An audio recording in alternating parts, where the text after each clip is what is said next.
반갑습니다. 경자년 새해도 복 많이 지으시고 받으시기 바라겠습니다. 오늘은 꿈에 대한 이야기를 좀 해볼까 합니다.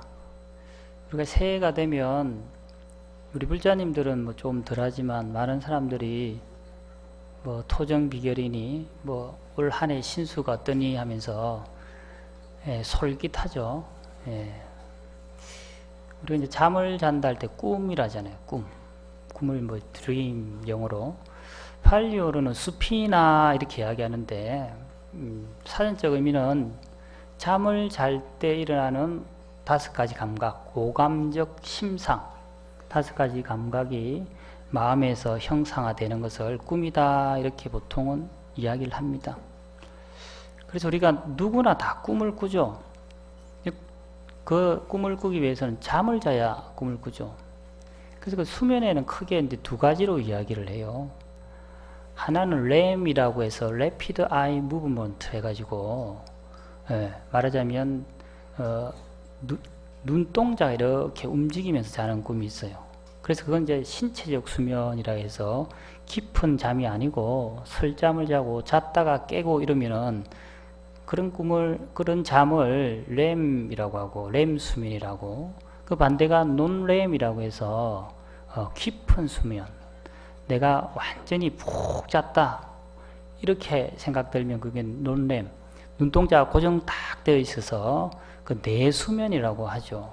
그래서 우리가 꿈을 꾼다는 것은 Rapid Eye Movement, REM 상태의 수면을 이야기합니다. 말하자면 우리는 누구나 다 하루에 3번에서 5번 평균적으로 그렇게 REM의 상태가 된다고 해요.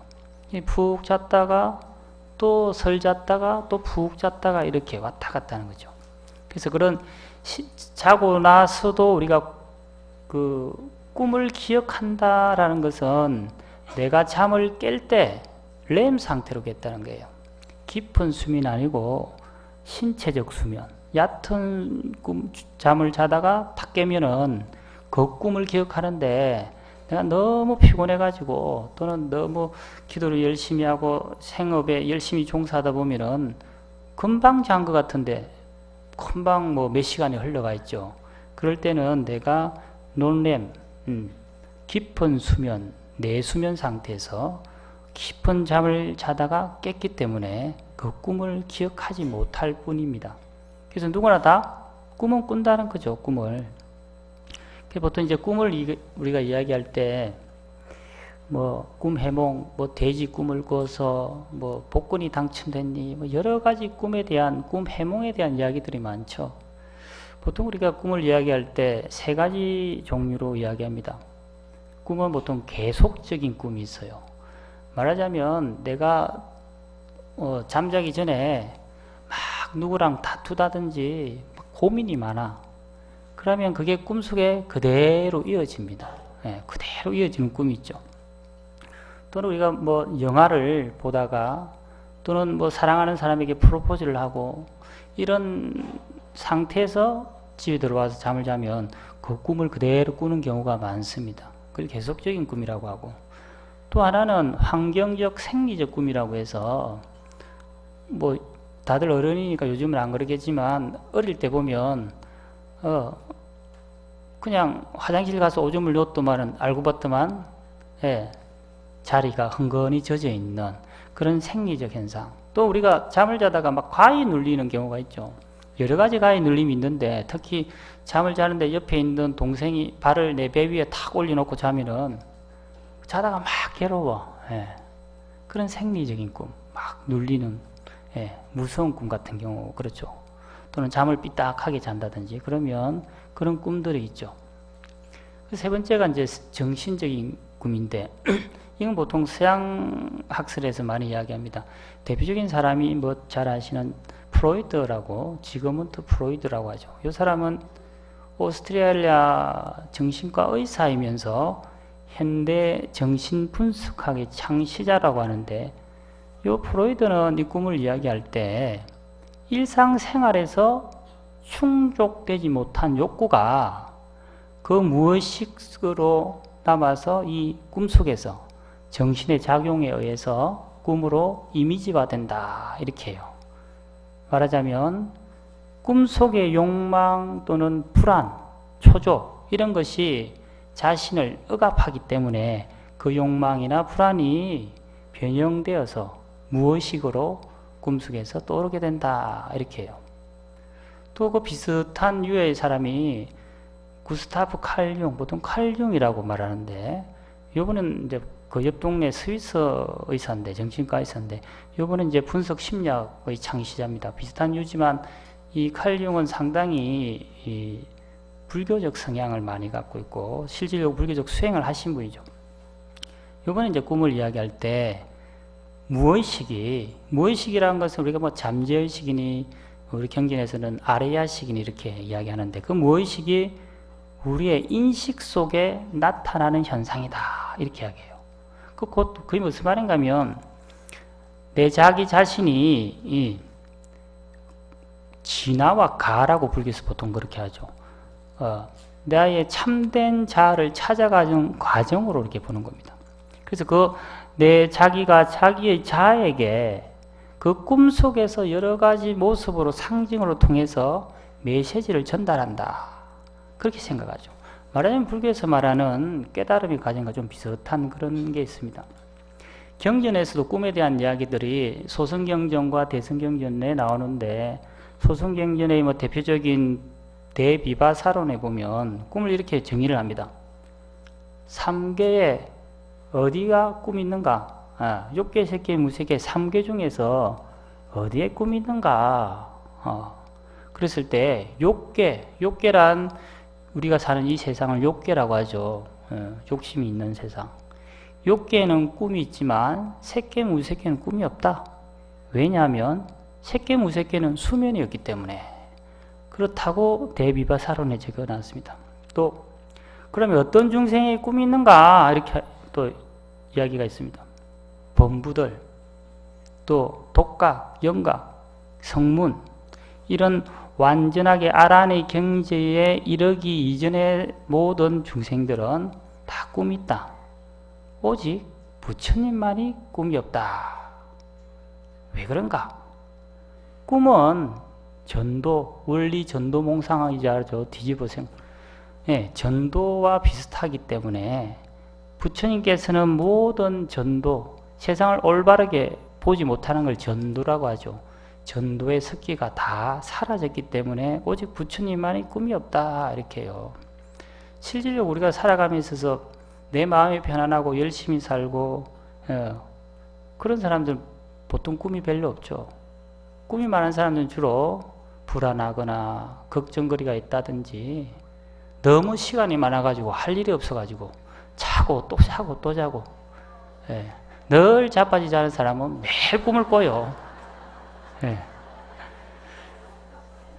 대지도론에 보면은 대승경전이 꿈은 3개의 중생은 무명 때문에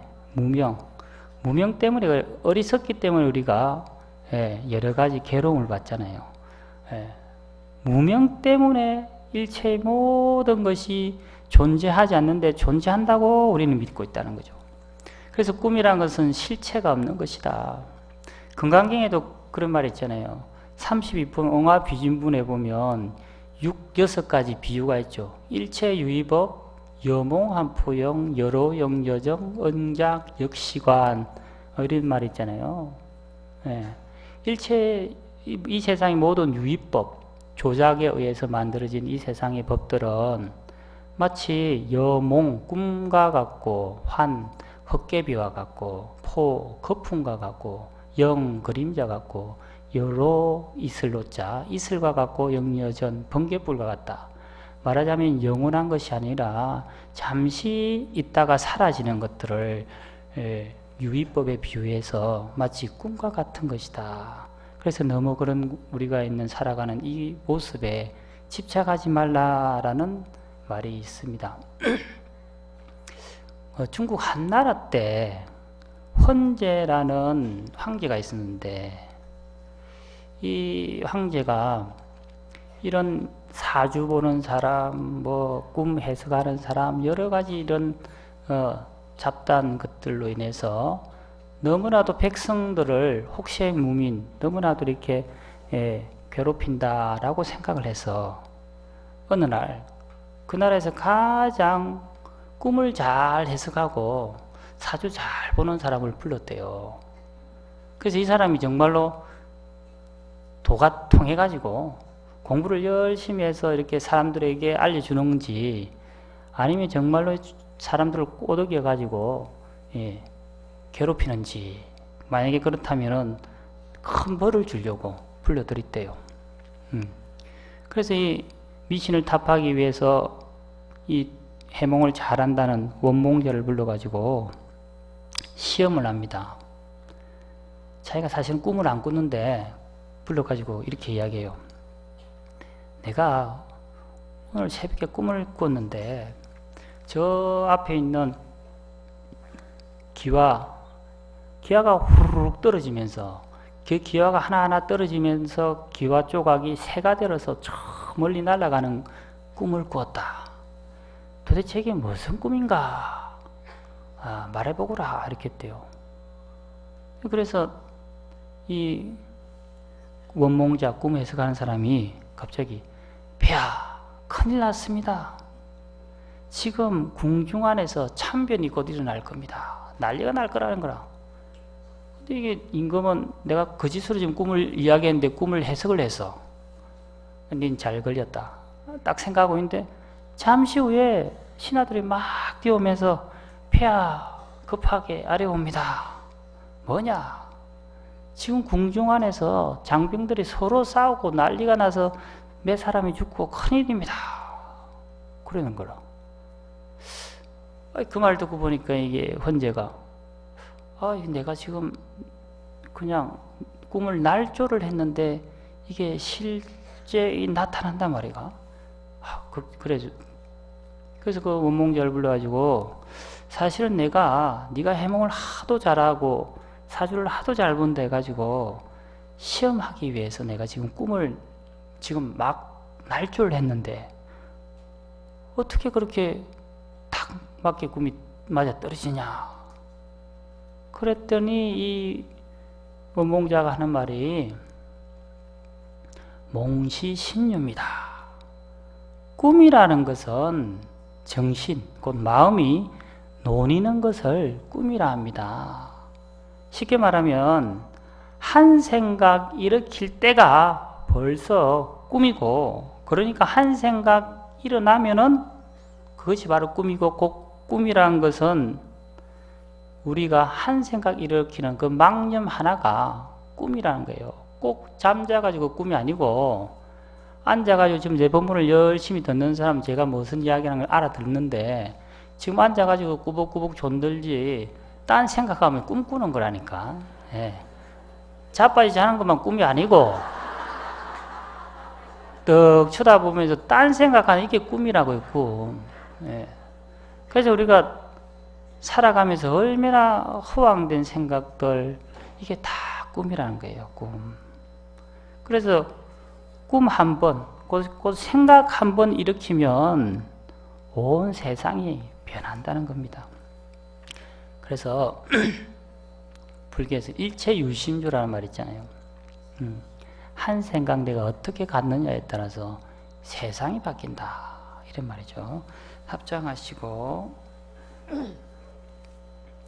개경계 무상심심미묘법 백천만금 난조 아금문견덕수지 원해열의 진실의 개법장진은 오 말하나 말하다 오 말하나 말하다 오 말하나 말하다 불자야 마냥 모든 보살이 그 마음을 잘 쓰면 고통가 수성하고 묘한 공덕을 얻어 모든 부처님 법에 마음이 걸림이 없으며 과거 미래 현재의 모든 부처님의 도에 머물게 되며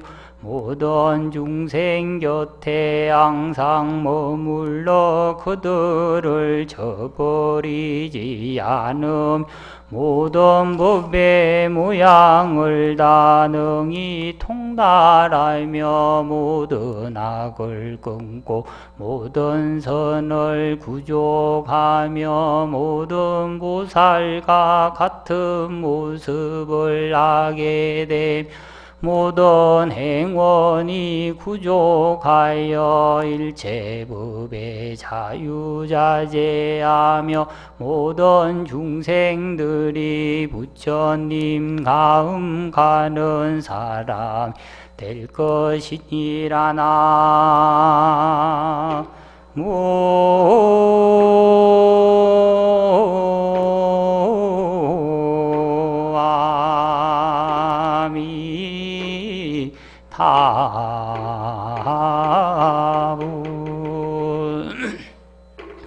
화엄경 정행품에 나오는 이야기입니다. 정행품의 정행이란 것은 청정하다, 바르다, 행은 행위를 한다. 곧 올바른 불자의 삶의 자세에 대해서, 곧 바른 행실에 대해서 설명하고 있는 품입니다. 그래서 처음에 시작할 때 불자야 만약 모든 보살이 그 마음을 잘 쓰면 선용기심 자주 나오는 말이죠. 마음을 잘 쓰게 되면 온갖 수승하고 묘한 공덕을 얻게 되고 모든 부처님 법에 마음이 걸림이 없고 과거 현재 미래 모든 부처님의 깨달음에 들어가고 항상 중생 곁에 머물러서 중생들을 자비로서 구원하고 또 모든 악을 끊고 선을 구족한다 뭐 등등이 있죠. 그래서 선용기심 마음을 잘 쓰라 이 말이에요. 우리가 천연기청분이죠. 건강경에 보면 운하응주 운하항복기심이라는 말이 있습니다. 항복기심 항복한다는 말은 없앤다. 기심 그 마음이란 중생심, 번뇌, 망념 또는 건강경에서 아상이상, 중생상, 수자상이라는 그 사상을 없애기만 하면 그런 말이죠. 그래서 그 말과 통하죠. 그래서 선용기심이란 항복기심, 곧 상이 없는 마음, 번뇌를 일으키지 않는 마음, 삼독심을 극복한 마음, 깨달음으로 나아가려고 하는 마음 등이죠. 그래서 그러한 마음을 우리가 평상시 일상에서 잘 쓰게 되면은 어떻게 된다? 온갖 수승하고 묘한 공덕을 얻고 부처님 법에 걸림없이 들어가고 모든 중생을 척언히 여기는 마음을 일으키게 되고 모든 악을 끊고 선을 구족하게 된다 이런 말이죠. 곧 마음을 착하게 가져라. 선용기심 줄여서 선심 착한 마음 진실한 마음이죠. 그걸 이제 좀 구체적으로 경전에서는 이제 자비심이다 또는 뭐 척언지심이다 이렇게 말씀을 드릴 수가 있습니다. 그래서 우리가 보살이 곧 구도자들이 우리 수행자들이 여러분들이 일거수일투족 손 하나 까딱 그릴 때 한 걸음 걸어갈 때 모든 행위에 있어서 진실한 마음 참된 마음 곧 선한 마음으로 이 타행을 실천해라 라는 말이죠. 더 쉽게 말하면 용심이죠. 마음 잘 쓰라 이 말입니다. 마음 잘 쓰라. 그래서 마음 한번 잘 쓰면 그 자리에서 극락이 오고 마음 한번 잘못 쓰면 그 자리에서 지옥이 만들어진다는 겁니다. 그래서 우리가 살아가는 데 있어서 가장 중요한 게 뭐다? 용심 공부입니다. 이 마음 쓰는 공부입니다. 마음. 다 모든 사람들이 복을 받고 싶죠. 복을 받으려면 어떻게 해야 된다고? 마음을 잘 써야죠. 절에 가서 열심히 기도를 하고 신령님께 기도를 하고 이게 다 마음 잘 쓰려고 하는 겁니다. 내 마음에 욕심이 드글드글한데 마음을 잘 쓸 수 있습니까? 늘 착한 마음, 그런 선용기심 따라하세요. 선용기심 그 마음을 잘 쓰라 라고 정행품에서 이야기하고 있습니다. 그래서 우리의 이 마음에서 한 생각이 일어나는 게 아까 꿈이라 했듯이 이 한 생각이 일어나면 곧 말이 되고 그 말이 곧 행동으로 옮겨지게 되고 이 행동을 계속 반복하다 보면 습관이 되겠죠.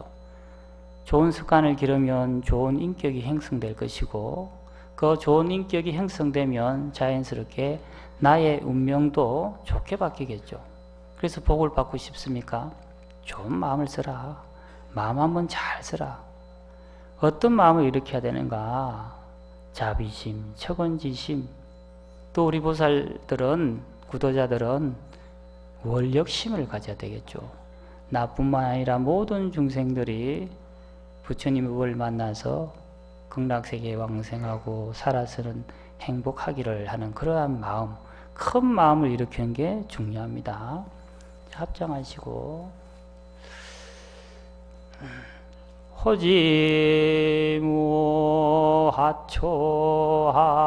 호지무하초하니 출래 불사춘이라 자연의 대왕이니 비시위요신이니로다나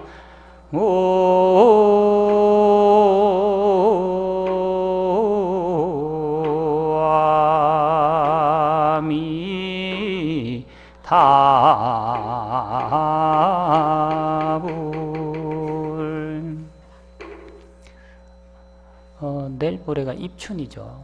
이제 통도사에서는 입춘날 따로 이제 법문이 없어서 입춘에 관련된 이야기 조금 하고 그리 마치겠습니다. 폐엽실, 제가 있는 폐엽실 앞에 지금 홍매화가 펴서 자장매화라고 하죠. 많은 사람들이 와서 이제 사진을 찍고 합니다. 작년에 비해서 올해는 날이 따뜻해서 한 일주일 전부터 매화가 계속 이제 다 만개는 아니지만 조금씩 피어 있는 것을 보죠. 금방 제가 읊었던 이 시는 당나라 때 동방규라는 신이 왕소군을 위해서 지은 소군원, 곧 왕소군을 말하죠. 소군의 원망이라는 시인데 요 시 두 번째 구가 자주 우리가 이야기하는 출래 불사춘이라는 말이죠.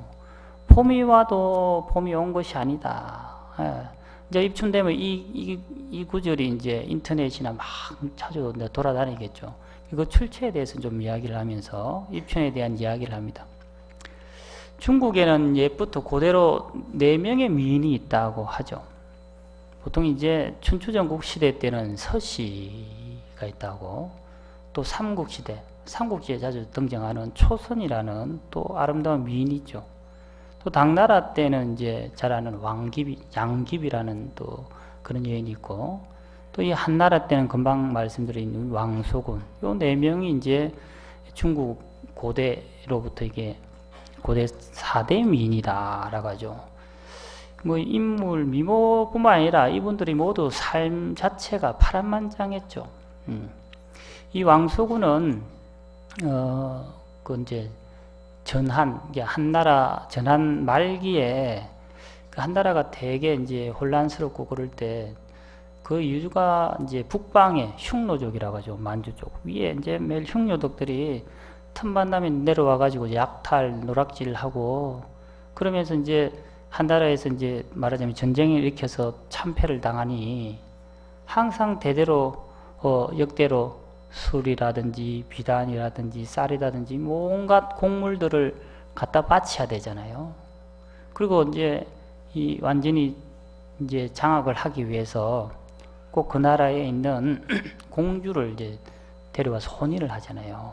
그걸 이제 화친 혼인이다. 혼인을 매점으로 해서 서로 화합하려고 쉽게 말하면 볼모로 잡아가는 거죠. 근데 이제 늘 이렇게 그런 모습을 보던 그 11대 황제, 원제라는 황제가 상당히 자존심이 상하잖아요. 뭐 돈도 주고, 뭐 쌀도 주고, 떡도 주고, 비단 주고 다 주는데 심지어 이제 공주까지 내놔라. 그러니까 너무 기분이 이제 좀 상해서 몰래 공주 대신에 이제 궁녀를 이제 보내려고 딱 마음을 먹습니다. 근데 그 궁녀를 보내야 되는데 누굴 보낼 것인가? 자기 밑에는 후궁이 수백 명이 있는데, 본래 이제 이 황제가 그 나가서 이렇게 여인들을 보아서 이렇게 간택하는 게 아니고, 예, 그게 밑에 있는 화공, 모공수라는 화공이 이제 여자 그림을 와가지고 말하자면 화첩이죠. 그림첩을 넘기다가 말하자면 사진을 보다가 이 마음에 드네요. 예, 마음에 안 들어. 이렇게 해요. 그래서 이제 그래, 이번에는 우리나라에서 가장 못생긴 궁녀를 보내야겠다. 그렇게 마음을 딱 먹었대요. 그래서 이제 이 화공 보고 이제 화첩을 가져오느라 해가지고 찍는 게 보니까 아주 좀 별로 마음에도 안 들고 좀 점도 이렇게 하나 박혀있고 좀 못생겨서 뺑등어문처럼 생겨서, 그래서 이 여자를 보내야 되겠다. 그렇게 마음을 딱 먹었대요. 그래서 이제 시간이 지나가지고 마침 흉노의 왕이 그 나라에 기빈으로 와가지고 돌아가는 시간이 되어가지고, 그래도 이제 그 싫든 좋든 배웅을 해야 되잖아요. 그래서 이제 그 배웅을 해로 또 나갔다가 그 궁녀 중에 가장 못생겼다고 생각하는 그 여인을 딱 보게 됐는데 너무 이뻐. 너무 이뻐. 그래서 이 원제가 충격을 받아요. 내가 분명히 제일 못생긴다고 생각하고 점도 있고 막 이런 여자를 보냈는데 자기가 너무 마음에 드는 거예요. 근데 그 자리에서 이게 뭐 바꾸치기 할 수도 없고 너무 괴로워요. 그래서 어쩔 수 없이 이 소군을 보냅니다. 그래서 얼마나 좋아했는지 떠나가는 뒷모습을 한참 쳐다보다가 쓸쓸히 뒤돌아와요.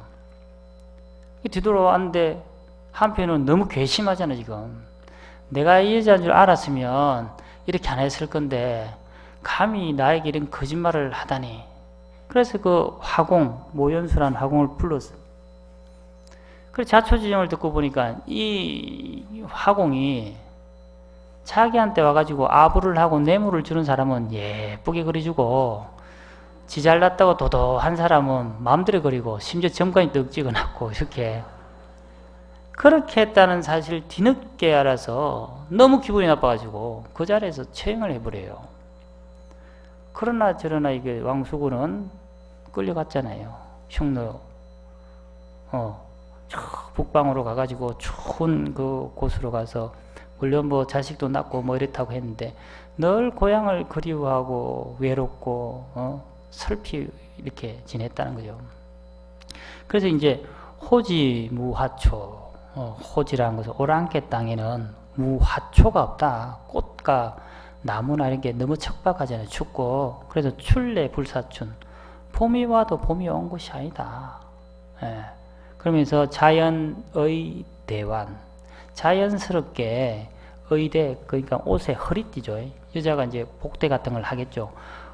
느슨해졌는데, 근데 이제 모르는 사람은 와서 너무 잘 먹고 잘 살아가지고 몸매가 날씬해져서 이제 S라인이 나왔다 생각하는데, 그게 아니고 본인은 고향도 그립고 내가 여기서 뭐하노, 이 척박하고 추운 데서 그렇게 시름시름 고민하니까 홀쭉해진 건데, 모르겠다. 그래서 빛이 위 요신이다. 허리 날씬하려고 했던 것이 아니라네. 그래서 모르니 왕수군이 여기서 너무나도 잘 먹고 잘 살아 다이어트해서 허리가 날씬해진 게 아니고, 나는 내 마음에 고향이 그리워서 마음이 아파서 이렇게 허리가 날씬해졌다. 곧 그 고향을 사무치게 그리워하는 왕수군을 군의 애절한 심정을 적어놓은 것이 바로 출래불사춘이라는 거죠. 봄이 와도 봄이 온 것이 아니다. 내일 모레면 곧 봄이죠. 절기로 입춘이라고 합니다. 아무리 꽃이 만개하더라도 내 마음에 봄이 오지 않으면 봄이 와도 온 것이 아니다. 이런 말이죠. 입춘이라고 하잖아요. 입춘. 저는 입춘을 이제 한마디로 말해라 하면 이제 설레입니다. 이렇게 해요. 설레이다. 봄이 오고 저는 추위를 많이 타서 그런지 봄이 오면 설레요. 따뜻해지겠구나. 꽃이 피겠구나. 봄이란, 입춘이란 또 새로운 시작을 뜻하기도 하죠. 입춘대길 해서 우리가 방을 이게 적잖아요. 적어서 붙이잖아요. 불을. 입춘할 때 입은 덜 입자가 아니고 세울 입자입니다. 그죠? 우리는 덜 입자로 착각을 하는데 세울 입자입니다. 그래서 봄을 글자 그대로 해석하면 입춘대길, 봄을 세우면 크게 길한다 이 말이죠. 그래서 이제 봄이 오겠구나.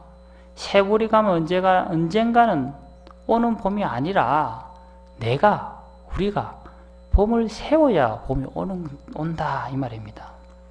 그래서 내가 우리 자신들이 희망의 봄 기운을 불러와야겠다라고 마음을 일으킬 때 그때 비로소 나에게 봄이 오는 것이지, 그렇지 않으면 출래불사춘이라 내 마음은 늘 허전하고 일도 안 되고 괴롭고 힘들면 봄이 오면 뭐합니까? 봄이 와도 봄이 온 것이 아니라는 거죠. 그래서 경자년 올해 한 해 여러분 자신들이 다 각각 주인공이 되어서 봄을 세우고 그 큰 길함을 받아들이기 위해서 열심히 기도하시기 바랍니다. 간절히 기도하십시오. 간절하면 통합니다. 간절하면 이루어집니다. 나무관세음보살.